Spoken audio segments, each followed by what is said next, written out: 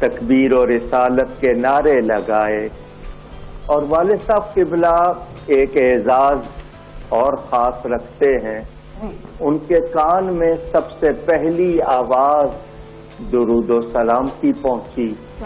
اور آخری وقت میں جب وہ دنیا سے جا رہے تھے اس وقت بھی ان کے لبوں پر درود و سلام تھا. یعنی درود و سلام سے ہی ابتدا اور درود و سلام پر ہی ان کی زندگی کی انتہا ہوئی. یہاں انہوں نے کھیم کرن میں ابتدائی تعلیم حاصل کی, پھر تحریک پاکستان میں حصہ لیا. وہ نوجوانوں کے ہراول دستے میں اجتماعات میں جاتے. اللہ نے بڑی پیاری آواز دی تھی تو وہ جوش والی انقلابی نظمیں بھی پڑھتے اور شعلہ بیانی یعنی خطابت بھی کرتے. ہجرت کر کے اکاڑا آ گئے کیونکہ وہ پاکستان بننے سے پہلے ایک دو مرتبہ اکاڑا آ چکے تھے تو ان کو یہ جگہ پسند آئی تو وہ اکاڑا آ گئے. اسی نسبت سے اکاڑوی کہلائے جی. اور اکاڑا شہر کو بھی پوری دنیا میں ان کے نام سے شہرت ملی. اس میں کوئی وہاں انہوں نے دین کی جو تعلیم تھی اس کی تکمیل کی. شیخ القرآن شیخ الاسلام حضرت مولانا غلام علی صاحب سے باقاعدہ جو دینی تعلیم ہے وہ بھی مکمل کی. تجارت بھی کرتے رہے. برلا ہائی اسکول جس کا اب نام ستلج ہائی اسکول ہے اکاڑا میں, اس میں وہ دینیات کے انچارج بھی رہے. اور ان کی وہاں شبانہ روز یعنی روز رات کو جلسے اتنی مقبولیت تھی کہ ان کی کوئی بھی رات خالی نہیں ہوتی تھی. روزانہ جلسے. تحریر کا تحقیق کا شوق تھا تو جلسے سے آ کر ساری رات جاگنا لکھنا. تو یوں اللہ تعالی نے ان سے کام لیا.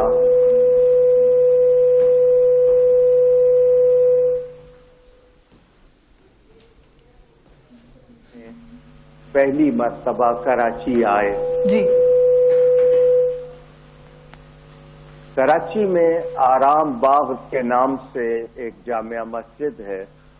وہاں پر 21ویں 23ویں 25ویں 27ویں 29ویں یہ شبان قدر کے جلسے ہوتے تھے.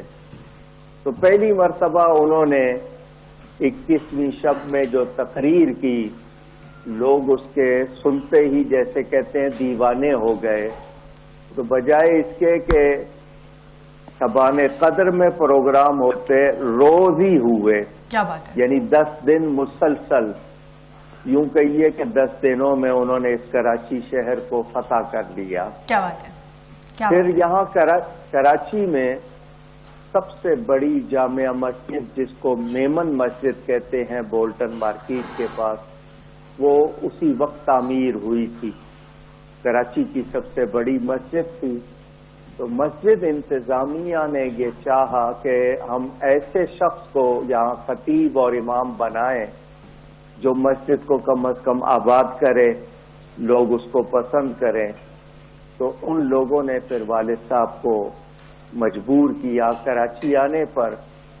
اکاڑا میں ایک مشہور ہستی ہیں حضرت کرما والے جی. گنج کرم پیر سید محمد اسماعیل شاہ صاحب المعروف حضرت کرما والے.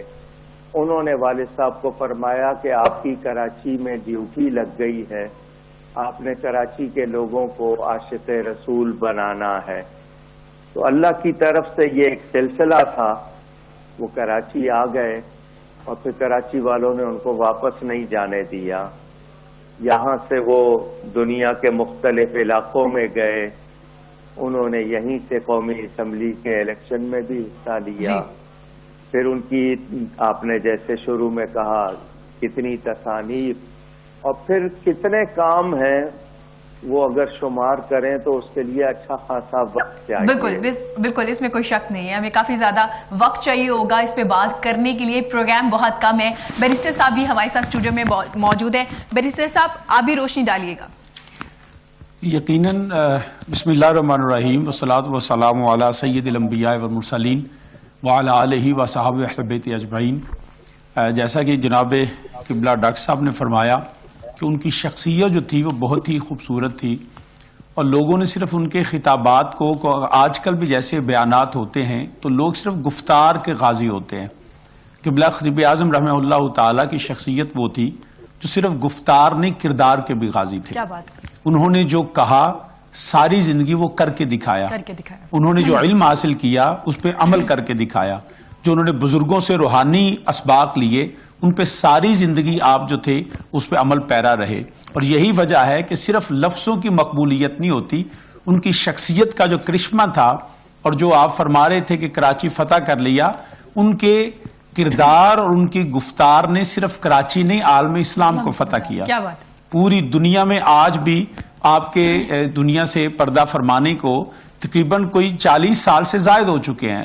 غالباً 1984 میں آپ کا وصال ہوا تھا، اور اس وقت سے لے کے آج تک کم و بیش کوئی 40 سال 38-40 سال، یہ 39واں عرس مبارک آپ کا ہو رہا ہے۔ تو آپ یقین کیجئے آپ کی دنیا سے پردہ فرمانے کے 39 سال بعد بھی آپ کی جو کیسٹس ہیں، آپ کی گفتگو اس طرح سنی جاتی ہے جیسے آج بھی وہ روحانی طور پہ کراچی میں وہ یقیناً موجود ہیں۔ بالکل ایسے، اور آج بھی ان کی گفتگو عقائد کی اصلاح، شخصیات کو ہدایت کرنا، اور اتنے آپ کا بولنے کا جو تھا وہ دبنگ طریقہ تھا، نہ خوف تھا نہ ڈر تھا، جس کو ہم کہتے ہیں نا نڈر بے باک، اور حق پہ بات کرنے والے وہ حضرت قبلہ خطیب اعظم رحمۃ اللہ تعالی علیہ تھے۔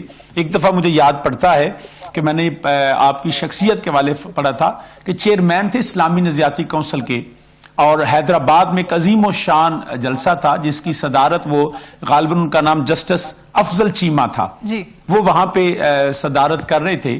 تو جب انہوں نے صدارتی خطبہ دیا، اور آپ کیونکہ بڑے عالمانہ گرفت بھی فرماتے تھے اور عقائد فاسدہ کی بڑی تردید اسی وقت کر دیا کرتے تھے، تو جسٹس صاحب کے منہ سے کوئی سلپ آف ٹنگ تھا، یا ان کے کیونکہ بعض اوقات ہوتا یہ ہے کہ جو زیادہ ماڈرن ایجوکیشن لیتے ہیں ان کی دینی تعلیم جو ہے وہ اس حد تک نہیں ہوتی کہ کسی بات کے مفہوم کو سمجھ سکیں، یا اس کو اگر سمجھا ہے تو شاید بیان کرنے کا ملکہ نہیں ہوتا۔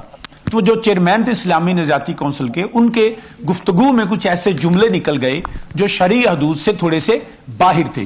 تو جب آپ کا بیان کا وقت آیا تو آپ نے اسی وقت، ورنہ عمومی طور پہ یہ ہوتا ہے کہ بڑا آدمی کسی کو دیکھتا ہے تو کہتے ہیں چلے اس کو اگنور کر دیں، یا بعد میں مودبانہ یا ریکویسٹ کی صورت میں کرتے ہیں، لیکن آپ کا یہ کردار تھا کہ آپ نے اسی مجلس میں، کیونکہ وہ مجمع عام میں گفتگو ہوئی تھی، تو آپ نے مجمع عام میں ان کی اصلاح فرمائی، لیکن اصلاح کے ساتھ ساتھ اس میں توہین کا پہلو نہیں تھا۔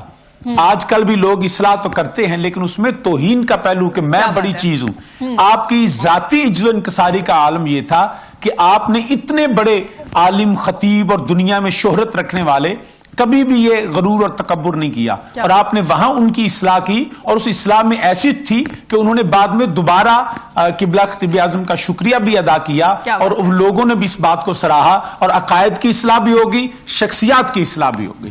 یہ تھی آپ کی شخصیت۔ کیا بات ہے، بہت خوب۔ علامہ ڈاکٹر کوکب جی پلیز ضرور۔ موریشس میں جو اکثریتی آبادی ہے وہ دوسری ہے، مسلمان بھی ہیں وہاں پر جی، اور غیر مسلم بھی ہیں، تو وہاں پر یوم النبی ہر سال منایا جاتا ہے جی، عید میلاد النبی کے موقع پر اس کو وہ یوم النبی کہتے ہیں۔ تو چونکہ 45-46 میل کا پورا ملک ہے وہ، تو وہاں پر جو غیر مسلم وزیر اعظم تھے وہ بھی اس محفل میں آئے ہوئے تھے، تو اس کے سامنے بت پرستی اور یہ دوسرا یعنی برملا، اچھا بڑے شائستہ جیسے بیرسٹر صاحب فرما رہے تھے جی، کہ جب اصلاح کرنی ہوتی ہے تو کسی کو تحقیر یا اس کی تنقید اس طرح نہیں، بلکہ مقصد ہوتا ہے حق واضح کرنا جی۔ تو وہاں کے مقامی لوگ حیران تھے کہ اس غیر مسلم کے سامنے بھی کلمہ حق کہا، جرأت کے ساتھ کہا، تو یہ اللہ تعالیٰ نے ان کو خصوصیت عطا کی تھی، اور بارگاہ رسالت میں ان کی مقبولیت تھی۔ میں آپ کو ایک واقعہ سناتا ہوں جی۔ پہلی مرتبہ رمضان شریف میں اعتکاف کیا مسجد نبوی میں، وہاں مدینہ منورہ میں اعلی حضرت فاضل بریلوی رحمت اللہ علیہ کے خلیفہ اور اہل سنت کی مقتدر شخصیت قطب مدینہ حضرت مولانا ضیاء الدین مدنی رحمت اللہ علیہ 80 سال وہ مدینہ میں رہے، 60 حج کیے انہوں نے، بڑے بزرگ عالم تھے۔ تو عید کے دن پہلی مرتبہ وطن سے باہر تھے والد صاحب، مدینہ منورہ میں تھے، تو روضہ رسول پر جا کر سلام کیا۔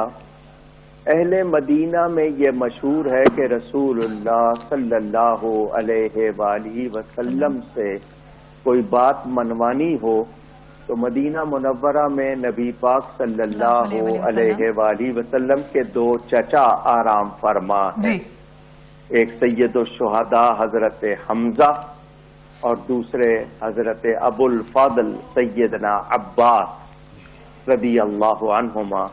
تو دونوں چچا ہیں، چچا باپ کی جگہ ہوتا ہے، تو ان دونوں کو جا کے سلام کریں اور ان سے یہ کہیں کہ حضور کی بارگاہ میں سفارش کرتے ہیں۔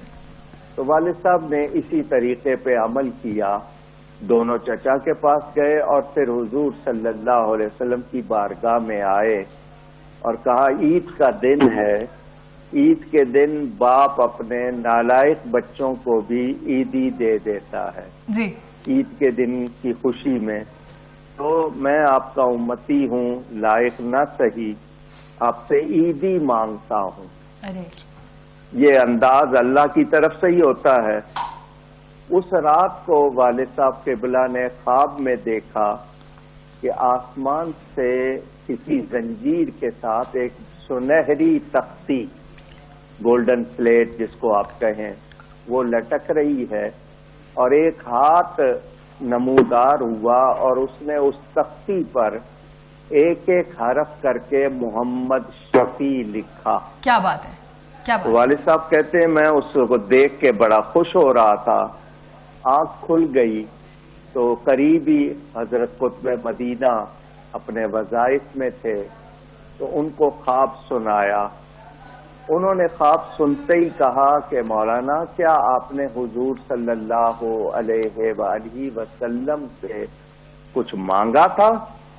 تو والد صاحب نے کہا ہاں جی عیدی مانگی تھی۔ جی تو انہوں نے کہا آپ کو عیدی مل گئی۔ کیا بات سبحان ہے، اللہ، کیا بات ہے۔ حضور صلی اللہ علیہ وآلہ وسلم کا فرمان ہے کہ اللہ نے مجھے ایک سنہری لوح دی ہے، تختی دی ہے، جس پر میں اپنے خاص غلاموں کے نام لکھتا ہوں۔ کیا بات ہے، بہت تو آپ کا نام حضور کے خاص غلاموں میں لکھا گیا ہے۔ کیا بات ہے، کیا بات ہے۔ علامہ صاحب یہیں سے کنٹینیو کریں گے، یہ وقت ہوا ہے چھوٹی سی ہیڈ لائنز بریک کا، بریک کے بعد حاضر ہوں گے، ہمارے ساتھ رہیے گا۔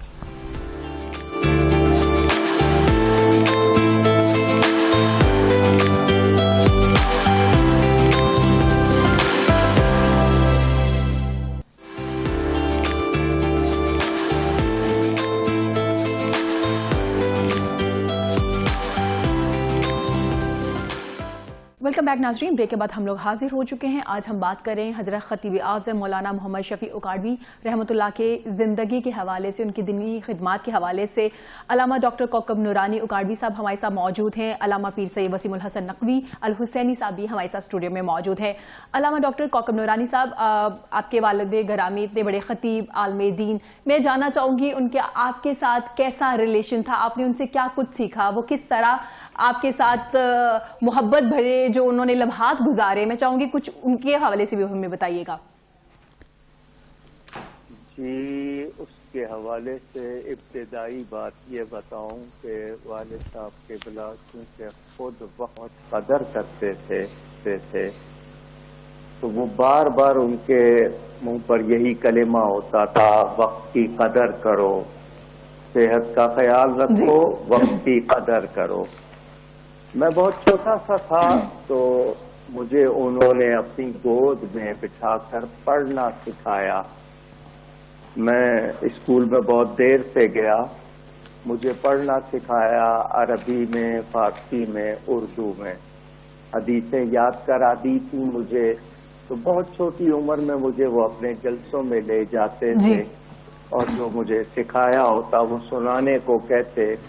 اس طرح مجھے بہت چھوٹی عمر سے بڑے بڑے مجموعوں کے سامنے بولنے میں جو ایک جھجک ہوتی ہے وہ ختم ہو گئی۔ جی اور بات کہنے کا انداز کیسا تھا. وہ اس بات پر بہت زور دیتے تھے کہ اچھے اخلاق ہوں, گفتگو اچھی ہو, یعنی تربیت پر بہت زور تھا. جی مجھے لکھنا نہیں آتا تھا, لیکن مجھے پڑھنا آ گیا. پھر بعد میں اسکول جا کے میں نے لکھنا سیکھا. ان کا طریقہ اب یہ تھا, دیکھیں تربیت کے انداز ہوتے ہیں. کوئی چھوٹا سا رسالہ یا چند صفحوں کی کوئی کتاب مجھے وہ دے دیتے تھے جی اور کہتے تھے اس کو پڑھ لو, یاد کر لو, میں تم سے اس کے بارے میں پوچھوں گا, جی کل پوچھوں گا یا پرسوں پوچھوں گا. بڑی کتاب ہوتی تو 2 دن کا ٹائم, ورنہ 1 دن کا ٹائم. جی میں وہ ساری پڑھ لیتا تھا. وہ پوچھنے میں حالانکہ ہو سکتا ہے ہفتے کے بعد پوچھتے تھے, لیکن مجھے کس طرح کتاب سے میری انہوں نے دوستی کرا دی. میں اس کو رٹ لیتا تھا, اور پھر یہ کہ ان کو دیکھ لیا انہوں نے کہ واقعی یہ پڑھنے لگ گیا ہے. جی تو مجھے پھر انہوں نے مختلف کتابیں سجیسٹ کی, تجویز کی. میں نے وہ پڑھی تو انہوں نے اس طرح میری تعلیمی اور دیگر چیزوں پر نظر رکھی. کتابیں وہ خود سلیکٹ کر کے دیتے تھے, تو مجھے ایک طرح سے شوق ہو گیا پڑھنے لکھنے کا. تو وہ قلم کاغذ سے جو تعلق قائم ہوا تھا وہ آج بھی الحمدللہ قائم ہے. ان کی طبیعت میں یہ تھا کہ جی باہر سے چیزیں کھانے سے منع کرتے تھے وہ, کہ صحت کا خیال رکھنا ہے, اور دوسرا یہ کہ وہ صحبت میں دیکھتے تھے کہ میں کیا کر رہا ہوں. آپ شاید یقین نہ کریں, مجھے کھیل سے کوئی شغف نہیں تھا بچپن میں. مجھے پڑھنا لکھنا اچھا, میں کن کے ساتھ بیٹھ رہا ہوں وہ اس پر بھی نظر رکھتے تھے. تو گویا وہ مستقبل کے لیے تیار کر رہے تھے. آج ان کی وہ محنتیں میرے کام آ رہی ہیں. بالکل ایسا ہے, بالکل ایسا ہے. اچھا, ہمیں اخلاق کے لیے بہت تھا کہ اتنے بڑے باپ کے بیٹے ہیں, تو یہ نہیں ہے کہ جی لوگوں سے ہم کوئی اس کی وجہ سے ایسا سلوک چاہیں جو ہوتا ہے. ہمیں وہی تھا کہ جی خدمت کرنا سیکھو, عاجزی سیکھو, انکسار سیکھو. تو اللہ کا شکر ہے. اور وہ پھر گھر میں بھی ان سے میں یوں کہوں کہ دوستی بھی تھی ان سے, ان کا روب بھی تھا, کیونکہ وہ صرف ابا جان ہی نہیں تھے, اور بھی بہت کچھ تھے. مگر ان کی زندگی دیکھی, وہ کس طرح سادگی میں رہتے تھے, ان کی غذا دیکھی, ان کے کام دیکھے. یا تو وہ لوگوں میں گھرے ہوتے تھے یا کتابوں میں. ان کا کام تھا. آج ایک کمپیوٹر ہے ہمارے پاس, ہمیں ریفرنس ڈھونڈنا ہو, ہم ایک لفظ ڈالتے ہیں, کمپیوٹر بتا دیتا ہے. وہ اس وقت کتابوں کے صفحے گرداننا, ان میں سے حوالے تلاش کرنا, پھر اس کے اعتراضات کو تقابل کرنا اور پوری تحقیق کر کے پیش کرنا. آج سوچتا ہوں میں تو کتنی محنت کرتے تھے. کیا بات. حالانکہ لوگ انہوں نے اتنے سفر, تھکا دینے والے سفر, اور اتنا لوگوں کا ان پر دباؤ رہتا تھا, ہم سوچتے تھے کہ یہ نیند بھی پوری نہیں کر پاتے. اللہ تعالیٰ نے ان سے کام لیا, اور اللہ جس کو صلاحیت دیتا ہے, جس کو نوازتا ہے, وہ اس کی شان ہے. تو انہوں نے اپنے آپ کو ان صلاحیتوں کا اہل بھی ثابت کیا. کیا بات ہے, بالکل ایسا ہے. بیرسٹر صاحب, آپ ان کی شخصیت کے تحریکی پہلو کے حوالے سے بھی کچھ بات کر لیتے ہیں, ان پہ بھی روشنی ڈالتے ہیں. ان کی ساری زندگی ہی تحریک پہ شامل تھی. جی مطلب 1947 میں جب پاکستان بنا تو اس وقت آپ کی عمر 16 سال کے کم و بیش تھی. جی تو 16 سال میں ایک جوان آدمی تحریک پاکستان میں, ظاہر ہے 47 میں تو پاکستان آزاد ہوا, تو اس کا مطلب ہے وہ جوانی میں قدم رکھنے سے پہلے ہی وہ مختلف جو ہے پولیٹیکل پروگرامز میں بھی جاتے تھے, جہاں پہ وہ نعت بھی پڑھتے, اور جیسے قبلہ ڈاکٹر صاحب نے, علامہ صاحب نے فرمایا کہ وہ وہاں پہ بیان بھی کرتے تھے. اس کا اندازہ یہ ہوتا ہے کہ اگر وہ 1929 سے لے کے 40, 42, 43 تھا, تو 12-13 سال کی عمر تک انہوں نے اپنی تحریکی زندگی بھی شروع ساتھ ہی کر دی. بالکل. اور پاکستان کے ہراول جو اس وقت علاقے کے جو لوگ تھے, اس ڈسٹرکٹ کے لیول کے, یا جس آپ کی عمر کے حوالے سے, تو آپ نے پاکستان کی تحریک میں حصہ لیا, اور اس وقت کے جو اکابرین آتے تھے یا آپ ان کے پاس جاتے تھے تو ان کی صحبت بھی اختیار کی. اس کے بعد جب پاکستان بن گیا، جیسے پھر مائگریٹڈ ہوئے کھیم کرن سے، جب اوکاڑا میں شفٹ ہوئے، تو پھر یہاں آ کے بھی 1952 میں جب پہلی دفعہ پاکستان بننے کے بعد تحریک ختم نبوت چلی، تو اس وقت بھی آپ نے تحریک آپ کا بہت کردار رہا. اور آپ 1952 میں 1952 میں کیونکہ پہلی دفعہ پاکستان میں بننے کے بعد جو تحریک ختم نبوت رسول صلی اللہ علیہ وسلم کی ختم نبوت کے حوالے سے جب تحریک چلی تھی، تو اس میں بھی آپ کے بیانات کی وجہ سے ایک علاقہ نہیں، غالباً پورا پنجاب جو تھا وہ اس سے استفادہ کرتا رہا، اور آپ کی اس گفتگو سے، آپ کی اس بیانات سے جو ہے لوگوں کے دلوں میں ختم نبوت جو تھی وہ راسخ ہوئی، اور آپ نے اسی قرآن و سنت کے پیغام کو لے کے 1952 سے ہی آپ نے اس کا جو ہے وہ پہلی مذہبی تحریک جو تھی پاکستان بننے کے بعد آپ اس میں بھی شامل ہوئے. پھر اس کے بعد 1962 میں یہ وہ وقت تھا. جی جی جی جی 1 منٹ چاہوں گا. بیرسٹر صاحب کی خطا کلامی ہو رہی ہے، میں ذرا تھوڑا سا اس کو اور واضح کر دوں. جی جی یہ 1952-53 کی جو تحریک تحفظ ختم نبوت تھی، اس میں والد صاحب ڈسٹرکٹ منڈ کمری، جس کو اب ساہیوال کہتے ہیں، جی اس کے امیر تھے. اس وقت جو ضلع میں ڈپٹی کمشنر ہوتا تھا، وہ گویا اس علاقے کا پورا سب کچھ کرتا دھرتا. جی اصغر علی ان کا نام تھا. ان کا بیان ریکارڈ پہ موجود ہے کہ تقریباً 2.5 ہفتے مولانا اوکاڑوی نے پوری تحریک چلائی اور خون ریزی نہیں ہونے دی، کوئی لڑائی نہیں، سر پھٹنے نہیں دیا، بلکہ پرامن تحریک چلائی. پھر والد صاحب کو قید کر لیا گیا تھا. جی ان کو جیل میں 10 مہینے جیل میں رہے. میرے 2 بڑے بھائی 1 ہفتے میں انتقال کر گئے. والد صاحب جیل میں تھے، دونوں بھائی یکے بعد دیگرے، ایک کی عمر تقریباً 3 سال تھی اور دوسرے کی 1.25 سال تھی. 1 ہفتے میں انتقال کر گئے. تو ڈپٹی کمشنر نے خاص طور پر وزٹ کیا جیل کا، اور والد صاحب کو الگ بلا کر کہا کہ آپ معافی نامے پر دستخط کر دیں تو ہم آپ کو آج ہی رہا کر دیں گے، آپ کے گھر کے حالات ٹھیک نہیں ہیں، صدمہ ہوا ہے آپ کو. تو والد صاحب کا وہ بیان تاریخ بن گیا.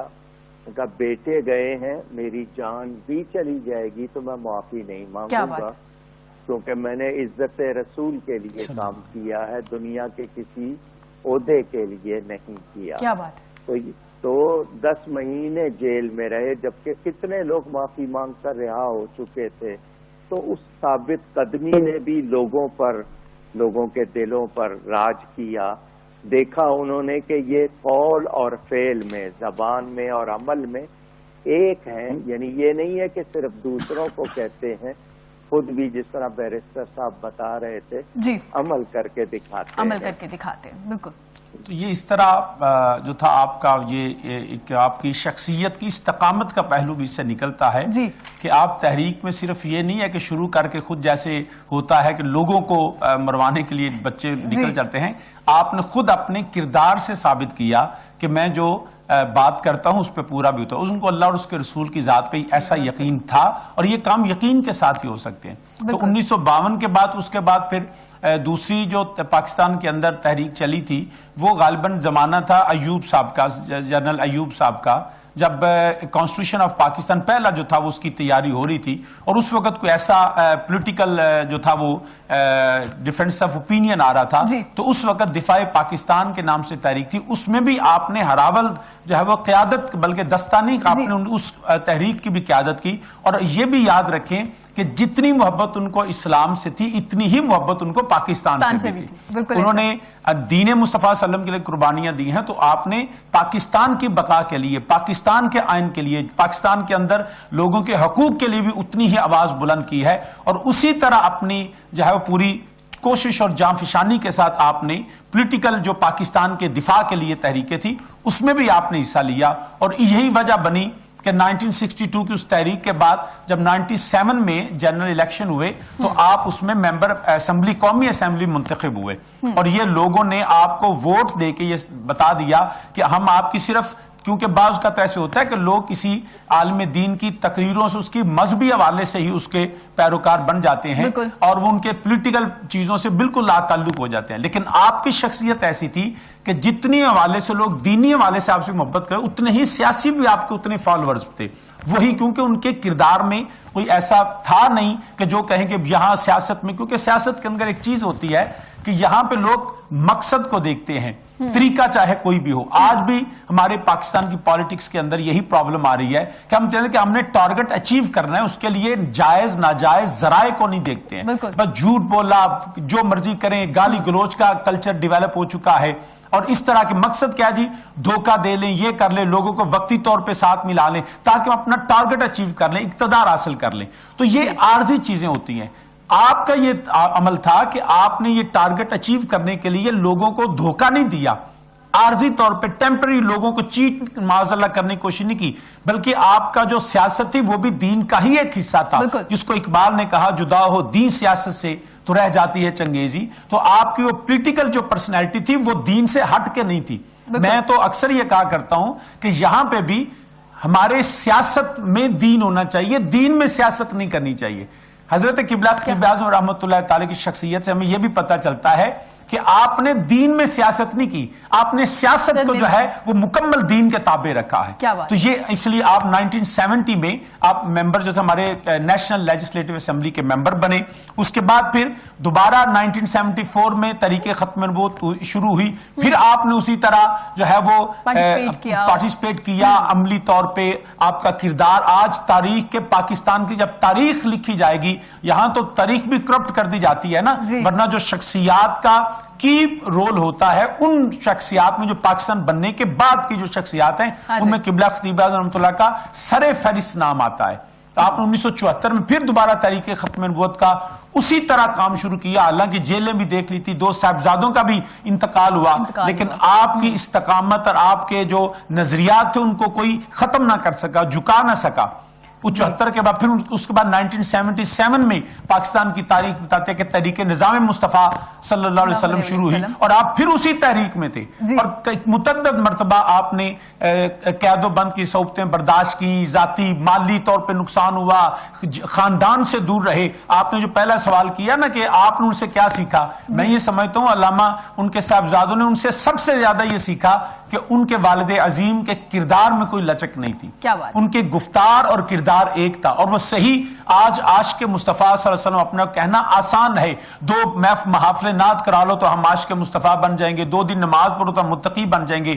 لیکن یہ وہ شخصیات ہیں جنہوں نے اپنا گھر بار حقیقی معنوں میں ان اصحاب رسول اللہ علیہ وسلم کی اتباع میں لوٹا دیا, اپنے نبی کی محبت میں, نبی کے ناموس کے لیے. تو یہ ایک بڑا مشکل مرحلہ ہوتا ہے, بندہ مال کی قربانی دیتا ہے, لیکن خاندان سے دور رہنا, بچوں کا ایک باپ کے لیے اپنے بچوں سے زیادہ اور دنیا میں کیا اس کے لیے قیمتی ہے. لیکن آپ نے ثابت کیا بچے بڑے قیمتی ہیں, لیکن مجھے عزت مصطفیٰ سے زیادہ نہیں ہے, مجھے پاکستان کے وفا اور پاکستان کی جو ہے وہ سالمیت سے زیادہ نہیں ہے. تو آپ کا کردار پاکستان کے لیے اور اسلام کے لیے ایسا روشن ہے, اور جس کی وجہ سے آپ کو پوری دنیا میں سراہا گیا, پوری دنیا میں آپ کے خطبات ہوئے. لوگ جس ملک میں جاتے تھے ہزاروں کی تعداد میں, تقریر تو کیسٹ میں بھی سنتے تھے, آپ کے زیارت کے لیے امٹ کے آتے تھے, آپ کو دیکھنے کے لیے, آپ کی شخصی وجاہت, آپ کے چہرے کا وہ نور, آپ کی وہ چال کا وہ بانگ پن, آپ کے وہ جو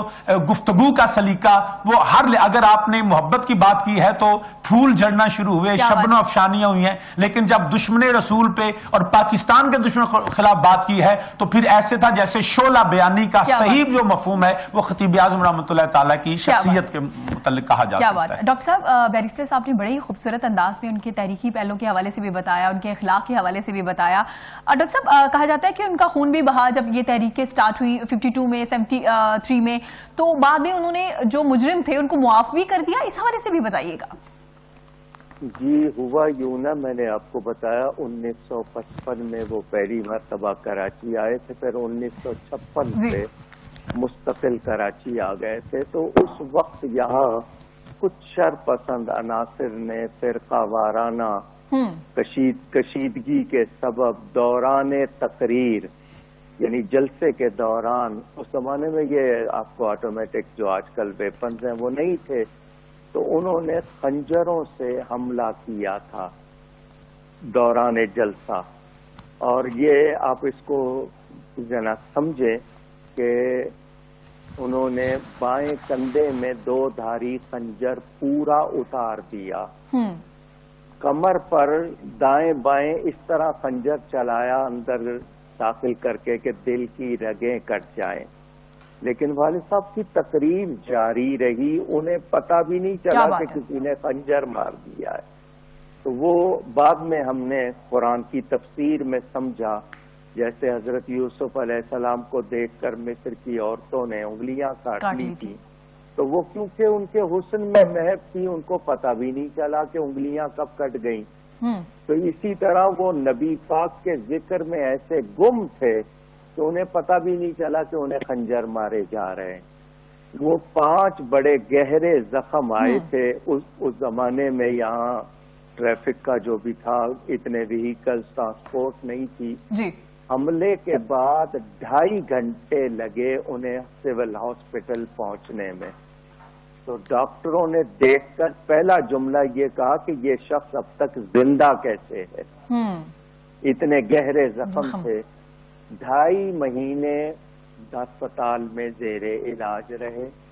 اس دوران انہیں رسول پاک صلی اللہ علیہ وآلہ وسلم کی زیارت ہوئی. کیا بات ہے، کیونکہ ہماری دادی جان نے کہا تھا کہ واپس چلتے ہیں کراچی میں، اگر جان کا خطرہ ہے. تو والد صاحب نے کہا میں نہیں جاؤں گا. تو انہوں نے پوچھ لیا کہ کیا ہوا، تو بتایا کہ مجھے نبی پاک صلی اللہ علیہ وسلم کی زیارت ہوئی ہے اور حضور نے فرمایا میں تمہارے ساتھ ہوں، کوئی تمہارا کچھ نہیں بگاڑ سکے گا. سبحان اللہ، کیا تو بات. پھر والد صاحب قبلہ 2.5 مہینے کے بعد اسپتال سے فارغ ہوئے. ڈاکٹروں نے کہا تھا آپ کو ابھی کافی دیر آرام کرنا ہے، لیکن جس جگہ جلسے میں حملہ ہوا تھا اس کے منتظمین کو بلا کر کہا کہ میں اپنی تقریر پوری نہیں کر سکا تھا، اسی جگہ اسٹیج لگاؤ، میں پہلا جلسہ وہیں کروں گا. کیا بات ہے، کیا بات. یہ نڈر ہونے کی بات، کیا بات کہ اتنے دلیر تھے وہ اس معاملے میں. اور ابھی آپ نے بات سنی بیرسٹر صاحب سے دفاع پاکستان کے حوالے سے. 22 دن کا دورہ کیا تھا والد صاحب نے علماء اہل سنت، خاص طور پر حضرت مولانا مجاہد ملت عبدالحامد بدایونی کے ساتھ. یہ چھمب، جوڑیاں، جموں کشمیر، سیالکوٹ، واگا اور محاذوں پہ جا کے مجاہدین میں ان کو جوش شہادت اور جوش جہاد بڑھانے کے لیے باقاعدہ ان میں تقریریں کی تھی. اور متاثرین میں لاکھوں روپے کا اس وقت وہ کپڑے نقدی جمع کر کے لے گئے تھے، ان میں تقسیم کیا تھا. یعنی صدقات جاریہ ہم جن کو کہتے ہیں، اس کے اتنے کام کیے کہ ان پر رشک ہوتا ہے. اور میں آپ کو بتاؤں، آج ہماری پولیس موبائل ہے. یعنی پولیس کے پاس پہلے ہوتا یہ تھا کہ ایس ایچ او کے پاس شاید ایک اسکوٹر ہوتا تھا، اس کے علاوہ پولیس کے پاس کچھ نہیں. تو والد صاحب نے دیکھے ہر شعبے میں، یہ جنرل ضیاء الحق کے زمانے میں انہوں نے یہ ان کے لیے ٹرانسپورٹ منظور کروائی. کیا بات ہے کہ ان کو ٹرانسپورٹ تو دیں، یہ پیٹرولنگ کر سکیں، یہ موقع پہ پہنچ سکیں. تو یوں کہہ لیجئے کہ آج پولیس کے پاس اتنی ٹرانسپورٹ ہے تو یہ بھی والد صاحب نے دلوائی. کراچی میں ایک علاقہ تھا گولی مار، والد صاحب نے اس کا نام گل بہار سجیسٹ کیا، وہ منظور ہوا. کیا بات. رام باغ کو آرام باغ کہا، وہ منظور ہوا. وہ یعنی فلاحی، سماجی، اخلاقی کس مرحلے پر اچھا کوشش ہوتی تھی ان کی کہ کہیں بھی کوئی نزاع ہے تو وہ جا کر، کیونکہ لوگ ان سے محبت کرتے ہیں، عزت کرتے ہیں، تو اس جھگڑے کو ختم کر کے لوگوں میں اتفاق کروائیں. بالکل. اور پھر اردو کے حوالے سے کہوں کہ وہ جس طرح سفیر عشق رسول تھے، سفیر وطن تھے، اسی طرح وہ اردو کے بھی سفیر کہ انہوں نے زندگی بھر مطلب کسی اور زبان میں نہیں، صرف اردو کو بھی یہ کہا جائے کہ اردو کے حوالے سے بھی ان کی یہ خدمات ہیں. کیا بات ہے. اور تقریباً 100 سے زیادہ مساجد بنوائی، ماشاءاللہ، 150 کے قریب مدارس قائم کیے. جماعت اہل سنت پاکستان اور اب وہ ورلڈ ہو گئی ہے، عالمی ہو گئی ہے، جی. اس کے وہ فاؤنڈر، بانی اور پہلے امیر تھے. اور جس مسجد میں آرام فرما ہے وہ 1903 سے کسی نے وقت کی ہوئی تھی لیکن بن نہیں سکی تھی. والد صاحب نے وہ مسجد بھی پوری بنائی. آج وہ کراچی کی قدیم اور عمدہ مساجد میں بنی ماشاءاللہ. ہے. میں اگر آپ کو یعنی پہلو نکالتے جائیں نا تو میں آپ کو بالکل بالکل علامہ صاحب، اتنی خدمات ہیں ان کی دینی اور ان کی اگر سیاسی سماجی خدمات کے یہ پروگرام کم پڑ جائے گا ان پہ بات کرنے کے لیے. ان پہ ڈیٹیل میں جتنی بات کریں گے بہت سی چیزیں نکلتی آئیں گے، جیسے کہ آپ نے مختلف شعبوں کا ذکر کیا، ان میں بھی ان کی خدمات ہے. ناظرین، یا وقت ہوا چھوٹی سے بریک کا. بریک کے بعد حاضر ہم نے ذکر کی ہے عاشق مصطفیٰ حضرت مولانا محمد شفیق اکاڑوی صاحب کا. ان کی زندگی کے حوالے سے ہم نے بات کی، ان کی دینی سیاسی سماجی خدمات کے حوالے سے بات کی. ابھی بریک کے بعد حاضر ہوں گے اور اب ہم بات کریں گے نکاح کے حوالے سے. نکاح کیا ہے؟ کیا نکاح میں رضامندی صرف ایک رسم کا نام ہے؟ اس حوالے سے بات کریں گے ایک بریک کے بعد.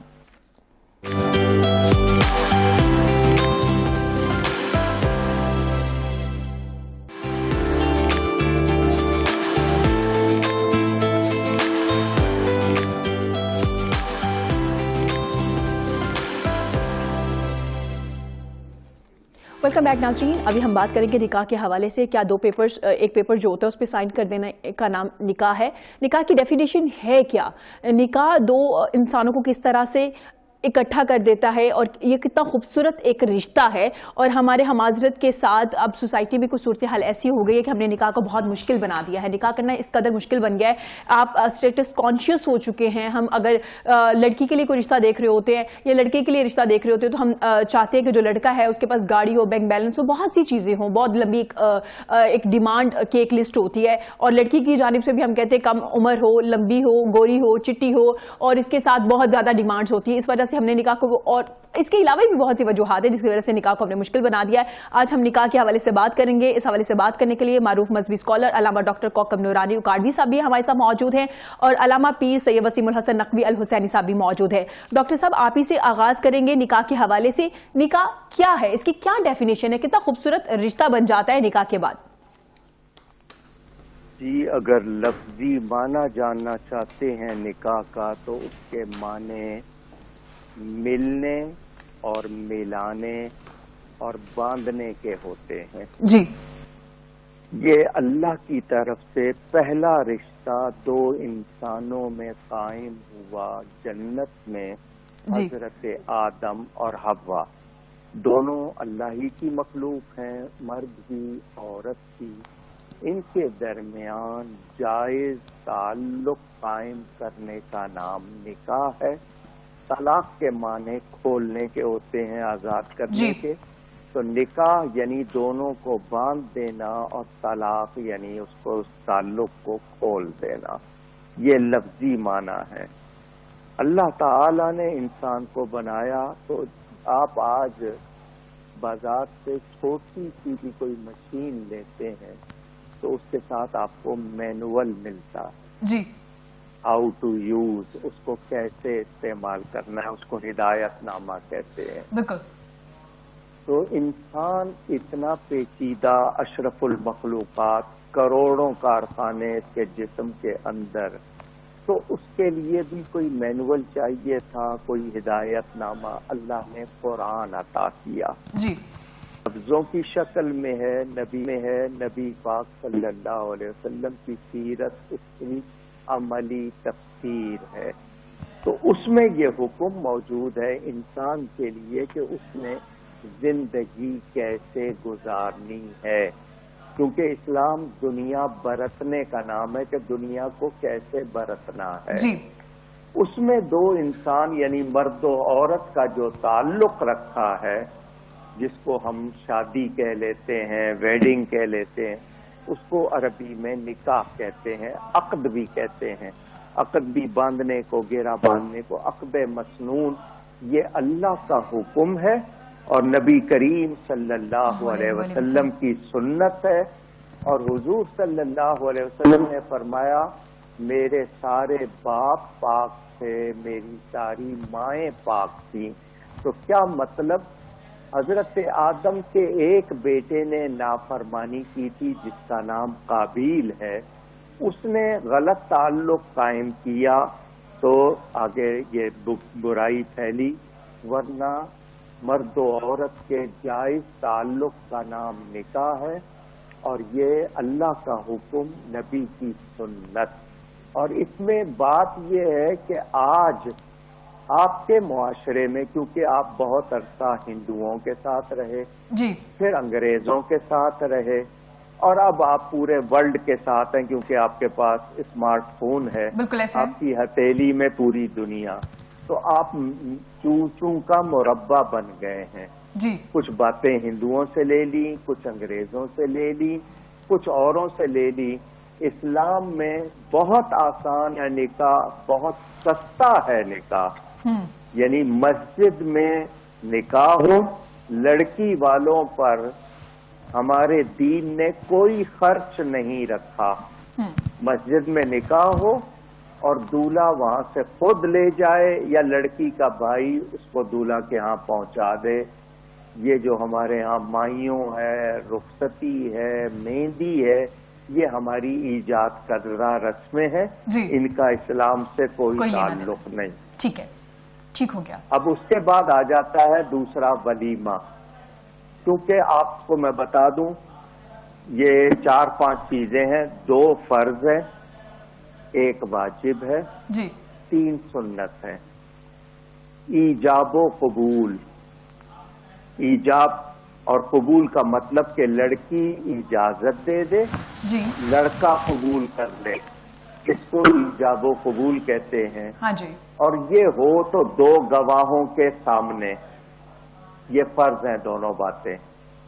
لڑکی پر باپ بھی دباؤ نہیں ڈال سکتا، بادشاہ اسلام بھی دباؤ نہیں ڈال سکتا. جی یعنی لڑکی کی اجازت کے بغیر نہ ماں باپ نہ بادشاہ اسلام شادی نہیں کرا سکتے اس کی جب تک وہ راضی نہ ہو.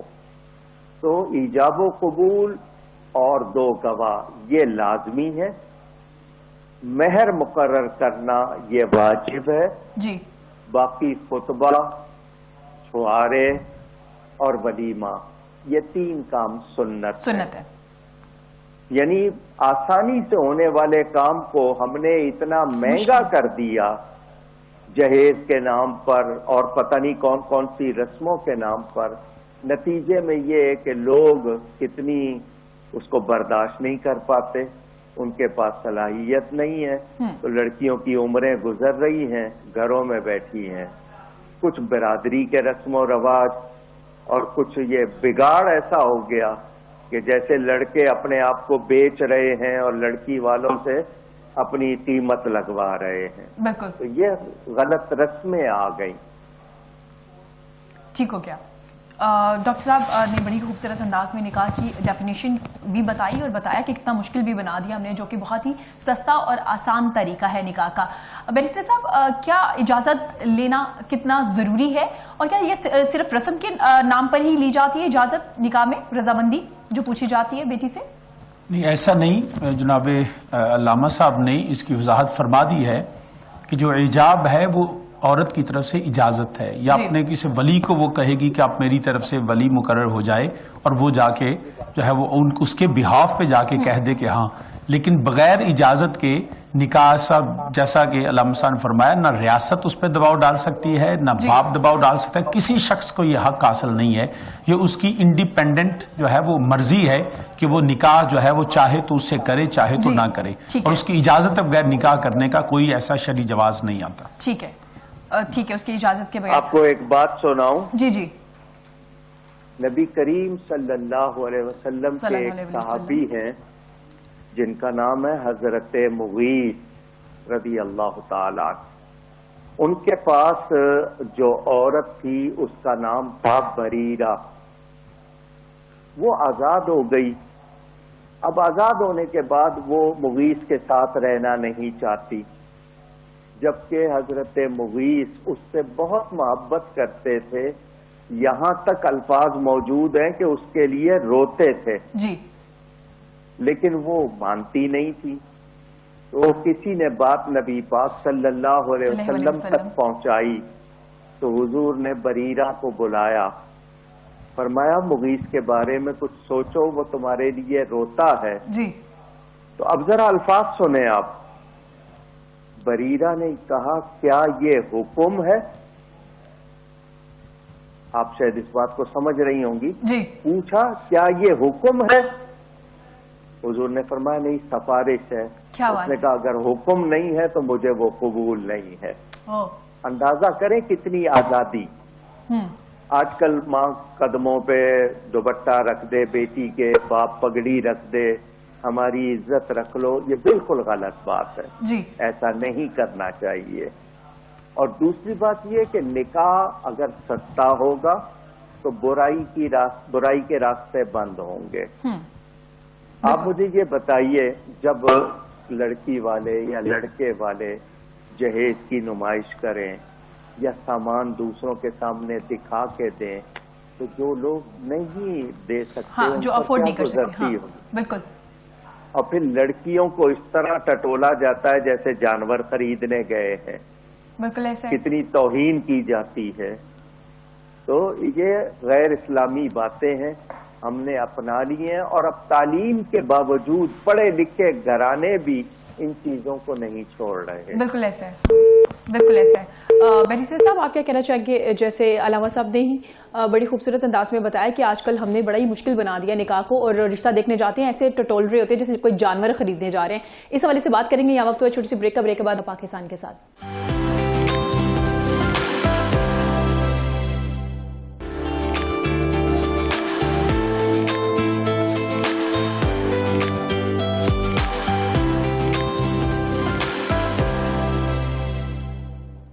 ویلکم بیک ناظرین. ہم نکاح کے حوالے سے بات کر رہے تھے, نکاح میں رضامندی کے حوالے سے بھی بات کر رہے ہیں, جس میں ڈاکٹر کوکب نورانی صاحب نے کہا کہ آج ہماری مائیں پاؤں پہ کپڑے ڈال دیتی ہیں اور کہہ دیتی ہے کہ ہماری عزت رکھ لیں, جس کی وجہ سے لڑکیاں رضامندی کا اظہار کر دیتی ہے جبکہ وہ دل سے خوش نہیں ہوتی. بیریسٹر صاحب آپ اس حوالے سے کیا کہیں گے؟ کیوں ہماری سوسائٹی میں نکاح کو مشکل بنا دیا گیا؟ کیا یہ فضول کی رسم و رواج ہے, یہ جو اخراجات ہیں, کیا اس کی وجہ سے نکاح مشکل ہو گیا؟ یقیناً ایسا ہی ہے جی. اس کی کوئی ایک پہلو نہیں ہے, اس کے مختلف پہلو ہیں. ہمارے ہاں جو چیزیں رائج ہو چکی ہیں اور بدقسمتی سے ہر شخص اس کو شاید اسلام ہی سمجھتا ہے. اور میں پہلے بھی کہا کرتا ہوں کہ ہمارے مسلمان جو ہیں, کیونکہ ایک خطے کا تو ہے نہیں, دین اسلام تو پوری دنیا کے لیے ہے. اب پوری دنیا میں جب اسلام کا پیغام پھیلا تو اس میں ہر علاقے کے لوگ تھے, اور ان علاقوں کا, ان جغرافیہ جس زمین کے خطے پہ وہ رہتے تھے, وہاں کا کلچر تہذیب میں بڑا فرق ہے. جی تو آپ دیکھ لیجئے پاکستان میں جو لوگ رہتے ہیں ان کا کلچر اپنا ہے, پاکستان کے اندر بلوچستان کا کلچر اپنا ہے, کے پی کے کا کلچر اپنا ہے, سندھ کا کلچر اپنا ہے, علاقائی ایک ان کی تہذیب ہوتی ہے, رہن سہن ہوتا ہے. تو اب پاکستان سے نکلے انڈیا کے اندر آپ دیکھ لیجئے, آپ اگر وہی یورپ میں چلے جائیں تو اس پوری دنیا کے اندر جہاں جہاں مسلمان موجود تھے تو ان مسلمانوں نے اسلام کو قبول کیا. اب ایک چیز جو ہمیں سمجھنے کی ہے کہ اسلام جو ہے وہ صرف چند عقائد اور اعمال عبادات کا نام نہیں ہے. اسلام پورے کے پورے اس کو اختیار کرنے کا نام ہے. قرآن کریم میں تو اللہ وحدہ لا شریک نے فرمایا یا ایھا الذین آمنوا ادخلوا فی السلم کافہ, اے ایمان والو اسلام میں پورے کے پورے داخل ہو جاؤ. تو پورے کا پورا مطلب یہ ہے آپ کا اٹھنا بیٹھنا, آپ کے نکاح, آپ کے ہر چیز جو ہے اسلام کے دائرے کے اندر رہنی چاہیے. اب ہم نے کیا کیا, ہم جس علاقے میں مسلمان رہتے ہیں اگر وہ افغانستان میں ہے تو انہوں نے اسلام کو افغانی بنانے کی کوشش کی, اگر پاکستان میں ہے تو انہوں نے اسلام کو پاکستانی بنانے کی کوشش کی, جو عرب میں ہے انہوں نے اسلام کو عربی تہذیب کا جو ہے وہ اوپر غلاف چلانے کی کوشش کی. ایران کے اندر اپنا ایک کلچر ہے. تو ہر علاقے کے مسلمانوں نے اپنے کلچر کو اسلام بنانے کی کوشش کی, جس کی وجہ سے یہ بہت سی خرابیاں پیدا ہو گئی ہیں. ہمیں سب سے پہلے یہ ہے کہ اپنے کلچر, اپنی تہذیب, اپنے رسم رسم و رواج کو ایک سائڈ پہ رکھ کے صرف اسلام کے احکامات کو سامنے رکھنا چاہیے، اور اس کے بعد جب آپ دیکھیں گے تو پھر آپ کو نکاح آسان نظر آئے گا. یہ جیسا قبل ڈاکٹر صاحب نے فرمایا کہ ہمارے ہاں جو یہ رسوم ہیں جن کا کوئی فائدہ مجھے تو نظر نہیں آتا. اب اگر کوئی کس سے پوچھے کہ جو رسم مہندی ہے اس کا کیا فائدہ ہے، کیا دولہے کو فائدہ ہے، دلہن کو فائدہ ہے، کیا اس سے معاشرے کو فائدہ ہے، سوا اس کے کہ ایک شو آف ہے، پیسے کا ضیاع ہے، اور اس پہ لوگ جو ہے وہ آ کے اگر وہ خوشی کا موقع آپ بارات کے موقع پہ یا جب ولیمہ ہوتا ہے تو آپ اچھی گفتگو کر سکتے ہیں، آپ اس میں مزاح کی ایسی کیفیت ہو سکتی ہے جو خاندانوں میں محبت کا بیج بو دے. لیکن مہندی کی رسم کا مجھے تو کوئی ایسا فائدہ نظر نہیں آتا. اس طرح مائیوں بیٹھ کے یہ کہاں سے آیا؟ یہ آیا ہمیں اپنے، کیونکہ عرصہ دراز سے ہم ہندوستان میں رہے ہیں، یہ پاکستان اس کا حصہ تھا، 1947 میں ہم ان سے علیحدہ ہوئے، تو وہ کلچر اور تہذیب آج تک ہمارے ہاں ہے. حالانکہ اس کا نکاح سے کوئی تعلق نہیں ہے. وہ جیسے کہ نکاح کی 3 بنیادی چیزیں ہیں، جو 2 فرض ہیں اور ایک جو ہے وہ واجب ہے، ایجاب و قبول اور 2 گواہ ہونا، اس کے ساتھ حق مہر ہے. یہ 3 چیزیں اگر ہو جائیں تو ولیمہ اگر کوئی کرنا چاہے تو کرے، سنت ہے، نہ فرض ہے نہ واجب ہے. تو اس میں اگر گیٹ ٹوگیدر کرنا ہے تو ولیمہ کر لے. اس طرح جو باقی جو چیزیں ہم نے شامل کر لی ہیں وہ یقیناً اسراف میں بھی ہے، وہ اللہ اور اس کے رسول صلی اللہ علیہ وسلم کی ناپسندیدہ بھی ہیں، اور اس کا پھر لاکھوں کروڑوں پہ ایسی پاکستان میں شادیاں بڑی زبانیں زد عام رہا، ٹیلی ویژن پہ بھی، اخبارات میں بھی جی اتنے کروڑ پہ دیا گیا. بڑے بڑے جو تھے وہ جو ہے وہ سنگرز منگوائے گئے، گانے والیاں بجانے والیاں والے آئے اور آ کے انہوں نے جی اتنے کروڑ انہوں نے لیا، اتنے لاکھ انہوں نے لیا. تو اس کا کیا فائدہ ملا؟ کہ اتنے 50,000 آدمی کا کھانا تیار کیا گیا. بھئی یہی ہوتا کیا ہمارے یہاں پہ کہ ہمارے ہاں بچوں کی شادی کر دی جاتی ہے اور ان کے قرضہ لے کے ان کی شادی کی، پیسے لگائے، ولیمہ جی ہم نے بڑا اپنا ٹھاٹ باٹ سے کرنا ہے، جی یہ کر دینا وہ کر دینا ہے، اور شادی کے چند دن بعد یا مہینے بعد پھر ہوتا کیا ہے کہ بچہ جو ہے ان کے معاملات نہیں چلتے ہیں. پھر وہ کہتے ہیں جی پیسے، وہ کہتا ہے جی تیرے بیاہ تے لاتے نہیں ہوں تینوں کتوں دیے. وہ جو تم نے ضیاع کیا وہ اس بیٹے کو کیوں نہیں دیتے کہ یہ لو بیٹا خود بھی عزت سے روٹی کماؤ اور اپنی زوجہ کو بھی کھلاؤ. تو یہ زیادہ آسان ہے. لیکن آج ہم میں تو اس بات پہ بھی حیران ہوں کہ ہم نے صرف لوگوں سے قرضہ لینا سیکھ لیا ہے، ریاست سے لے کے عوام تک. شادی بھی کرنی ہے تو قرضہ لے کے کرنی ہے. جتنا تم افورڈ کرتے ہو اتنی کرنی چاہیے نا. اور اس میں میں نے بھی کہا، قبلہ ڈاکٹر صاحب نے بھی فرمایا اور دیگر بھی علماء تو یہ بیان کرتے رہتے ہیں. لیکن بدقسمتی یہ ہے کہ جس طرح ولیمے کے کھانے پہ وہ پابندی لگا دی گئی کہ جی ولیمے کے کھانے کی 1 ڈش ہوگی، پورے پاکستان کو اس کو فالو کیا گیا. ایوری باڈی لائک دیٹ کہ یہ بڑا اچھا سسٹم ہے، بالکل ہونا چاہیے. لیکن اس کے ساتھ یہ کیوں نہیں پابندی لگائی گئی کہ اگر کسی نے اس سے حد سے زیادہ اسراف کیا، ایک نکاح کے معاملے میں، شادی کے معاملے اتنا زیادہ کیا، یا جہیز کا معاملہ ہوا اس پہ کیوں نہیں، جو جہیز دینا چاہتا ہے 10-20 لاکھ کا، کروڑ کا، اس سے کہو بھی اپنی بیٹی کو اس کا حق دے دے جو اس کی وراثت بنتی ہے. وہ اس جہیز سے لاکھوں گنا زیادہ بہتر ہوگا. اس سے وہ عورت کی وومن امپاورمنٹ جو ہے وہ اس کی اس جائیداد سے آئے گی. کے ساتھ بیرسٹر صاحب، لیکن یہاں پہ واضح طور پہ جب رشتہ دیکھنے آتے ہیں وہ بیٹی والوں کو واضح طور پہ کہتے ہیں بے شک کچھ دے نہ دے لیکن کھانا جو ہے وہ بہترین ہونا چاہیے، کیونکہ ہمارے ساتھ خاندان والے لوگ ہوں گے، ہمارے ساتھ بڑے بڑے لوگ آئے ہوں گے، کھانے میں کوئی کمی نہیں ہونی چاہیے. جب ایک ڈیمانڈ کر دی جاتی ہے تو پھر بیٹی والے کیا کریں؟ نہیں، یہ بڑے لوگ نہیں ہیں جی، یہ چھوٹے لوگ ہیں. اگر بڑے لوگ ہیں تو اپنے گھر میں لوگوں کو بلا کے کھلائیں. لوگوں کے گھر میں کھانا کون سا بڑی بات ہے؟ مطلب بڑا لوگ تو ہوتا ہے جس کے اپنے دسترخوان پہ لوگ کھائیں. اگر تم بڑے لوگ ہو تو اپنے گھر میں لوگوں کو بلاؤ اور لوگوں کو کھلاؤ. یہ کیا ہوا بیٹی والوں کے گھر میں کہ ہمارے ساتھ بڑے لوگ ہیں؟ بھئی بڑے لوگ ہیں تو اپنے گھر میں بلا کے کھلاؤ. تم ان کے پاس جاؤ، ان کے یہ تو اگر اتنے ہی ہیں تو ان سے کہو بھی ایسے کرو، تم اپنے بیٹے کو جو ہے وہ پالکی میں بٹھاؤ، ہم دلہن کو کہتے ہیں وہ بارات لے کے آئے گی تمہیں کھانا بھی کھلا دے گی. پھر تو یہ کر دینا چاہیے. یہ تو کمینے لوگ ہیں، چھوٹے لوگ ہیں. یہ ان لوگوں نے ہی ایکچولی کیا ہے. وہ ساری ان کی چدراہٹ، ان کی سرداری، ان کی بڑا پن جو ہے نا وہ بیٹی والوں پہ بوجھ ہوتا ہے. اپنے پہ وہ کہتے ہیں جی میں تو ایزی ہوں جی، میں نے تو کچھ نہیں کیا. یہ شرمناک چیزیں ہیں. علامہ ڈاکٹر کوکر نورانی صاحب بھی کچھ کہنا چاہ رہے ہیں. جی میں یہ کہنا چاہ رہا ہوں کہ وہ لوگ لڑکے والے جو جہیز مانگتے ہیں، جو کسی خاص جگہ پر جاتے ہیں، فنکشن ہو یا ان کے کھانے کی ڈیمانڈ ہے، تو ان کو میرا یہ جملہ تکلیف تو دے گا، لیکن میں ان سے کہوں گا کہ وہ زکوٰۃ جمع کر لیا کریں، کسی جگہ چندہ جمع کر لیں بجائے لڑکی والوں سے مانگنے کے. اتنے ہی وہ مستحق ہیں تو چندہ کر لیں، زکوٰۃ لے لیں. اس طرح مانگنا یہ بہت بری بات ہے.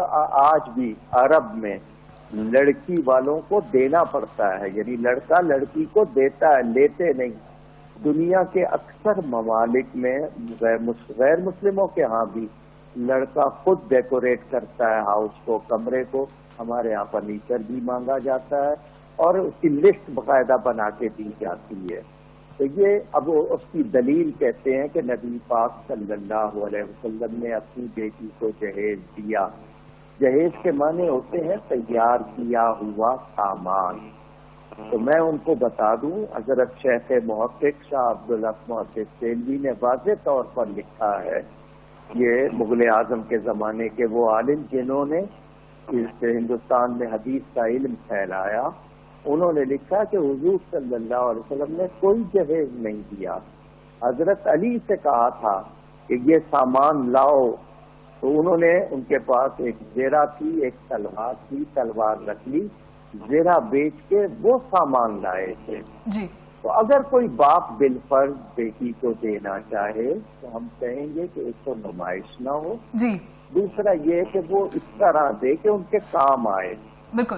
آپ وہ کہاوت ہے نا کہ کسی گاؤں میں کوئی راجا تھا, اس کا ایک ہی بیٹا تھا, تو اس نے بیٹے کی شادی کی خوشی کی. جی. تو لوگوں کو اس زمانے میں سونے کا ایک ایک سکہ ہر گھر میں بھجوایا جی. خوشی کے طور پر. لوگ پھر بھی خوش نہیں ہوئے. لوگوں نے کہا اتنا امیر تھا, دو دے دیتا. جی. مطلب یہ کہ آپ کچھ بھی کر لیں, لوگوں نے خوش نہیں ہونا, بھلے 20 کھانے پکا لیں. بالکل. آپ اللہ کو راضی کریں, آپ اپنے بچوں کی خوشحالی دیکھیں, اور پھر یہ دیکھیں کہ آپ کے اس عمل سے معاشرے میں کتنی برائی پھیلتی ہے, کتنے لوگ اس سے اثر انداز ہوتے ہیں. بالکل. وہ بھی دیکھنا چاہیے. اور ہم سچی بات کریں, ہمارے ہاں طبقاتی تقسیم ہے. آپ کے سامنے تو بیٹھے ہوئے بیرسٹر, جی. لازمی بات ہے ان کے پاس تو دنیا جان کے کیس کی سلسلے میں آتے بالکل. ہوں گے. برطانیہ سے بیرسٹری کی ہے تو وہاں کا ماحول بھی انہیں معلوم ہوگا. میں بتاؤں, ان کے اپنے والد صاحب کا واقعہ خود انہوں نے مجھے سنایا تھا. وہ جب بارات کے ساتھ گئے تھے جی. تو انہوں نے وہاں جا کر بیان کیا تھا, نعت کی تھی وہاں, بلکہ انہی چیزوں کے خلاف کہ عورتیں جس طرح ہو جاتی ہیں اور مرد جو کرتے ہیں, خود انہوں نے مجھے سنایا تھا. آج ضرورت ہے ہمارے حکمران اس بارے میں سب سے پہلے عملی نمونہ پیش کریں. بالکل. مگر وہ جس جگہ چاہتے ہیں جہاں دوسروں کو اجازت نہیں وہاں کریں گے. ان کے لیے وقت کی پابندی بھی نہیں ہے, ان کے لیے کوئی شرائط نہیں ہے. تو پھر مجھے بتائیں قانون کیسے نافذ ہوگا؟ بالکل. اگر آپ خود نمونہ نہیں بنیں گے تو دوسرے تو عمل نہیں کریں گے. بالکل ایسے.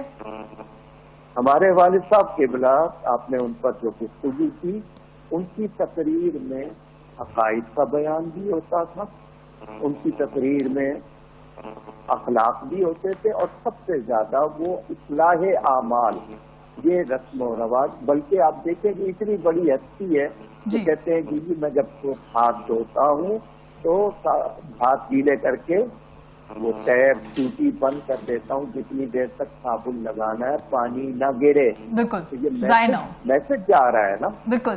میسج جا. تو آپ کو اپنا کردار پیش کرنا ہے. جب ہمارے حکمران ہی اپنے اللہ تللے نہیں چھوڑیں گے, آپ پبلک سے کیا امید رکھتے ہیں؟ اور پھر ابھی آپ کے سامنے بیرسٹر صاحب نے بتایا کہ اتنی مہنگی مہنگی شادیاں ٹی وی پر بھی آیا, کیا نوٹس لیا گیا ان کا؟ کیا ہوا؟ یہی ہے کہ جو جتنا مالدار ہے یا جتنا اثر والا ہے وہ جو مرضی کر لے. بالکل ایسے. اب لڑکیوں کے بارے میں ان کو ڈرامے کون سے دکھائے جا رہے ہیں, ان کو ناول کون سے پڑھائے جا رہے ہیں, پرنٹ میڈیا اور الیکٹرانک میڈیا کیا ان کو میسج دے رہا ہے؟ جی بالکل. جبکہ ہمیشہ ڈرامے تو ہوتے تھے, آپ اس میں کوئی میسج دیتے تھے, تو سنوارنے کی بات ہوتی تھی. تو پورے معاشرے کو اگر بدلنا ہے تو پھر سب کے ساتھ یکساں سلوک ہوگا, اپنے ہوں بیگانے ہوں, اور عدل ہوگا. کسی کے ساتھ ناانصافی نہیں ہوگی. غلط رسموں کو اوپر سے, کیونکہ عربی میں کہا جاتا ہے الناس علی دین ملوکہم, لوگ اپنے بادشاہوں کے طریقے پر ہوتے ہیں. بالکل تو جب بڑوں کا سیاستدانوں کا کردار ایسا ہوگا تو دوسرے پھر کیا کریں گے؟ بالکل ایسا. تو ہم نے اپنے اسلامی شعائر کو، فیسٹیولز کو، سیریمنیز کو بھی کس طرح کر دیا ہے، یہ ہم سب کو سوچنا ہوگا. اور شادی اللہ کا حکم، نبی کی سنت. لیکن جو پورا نہ کر سکے، کتنے صحابہ نے شادی نہیں کی، کتنی صحابیات نے شادی نہیں کی، تو جو پورا نہیں کر سکتا اس کو برائی سے بچنا ضروری ہوگا.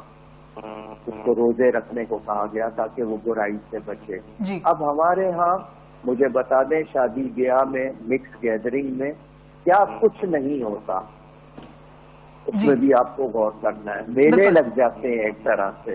بالکل ایسے. تو ان تمام چیزوں پہ ہم کو نظر رکھنی چاہیے، مگر عمل تب ہوگا جب اس سے نمونے آئیں گے سامنے. آپ کہیں گی، میں کہوں گا، سب کہہ رہے ہیں، لوگ نہیں سنتے کیونکہ ان کے سامنے ہو کچھ اور رہا. بالکل ایسا ہے، کیونکہ ان کے سامنے ہو کچھ رہا ہے. بہت شکریہ علامہ ڈاکٹر کوکب نورانی اکاڑوی صاحب، آپ نے اپنا قیمتی وقت ہمیں دیا اور ہم سے ایک ڈیٹیل میں گفتگو ہوئی. بہرحال وقت کیونکہ کم ہے، میں آپ سے پوچھنا چاہوں گی کیونکہ یہ سوال بار بار آ رہا ہے کہ خواتین سے تو پرمیشن لی جاتی، اجازت لی جاتی ہے نکاح سے پہلے، کیا مرد کی رضامندی بھی ضروری ہے؟ کیونکہ اسی طرح سے فیملی میں، خاندان میں جب شادی کرنی ہوتی ہے تو ہم مرد حضرات کو باقاعدہ طور پہ ایموشنلی بلیک میل کر کے رضامندی تو کرا لیتے، بعد میں وہ شادیاں چل نہیں پاتی.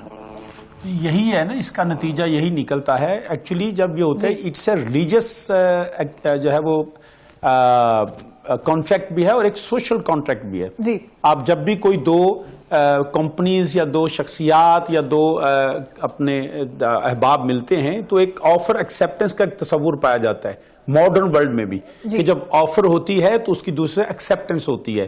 سو بنیادی طور پہ دونوں ایجاب و قبول، یہ آفر ایکسیپٹنس کی ہی ایک مثال ہے کہ جب ایک طرف سے آفر ہے، دوسری طرف سے ایکسیپٹنس ہے.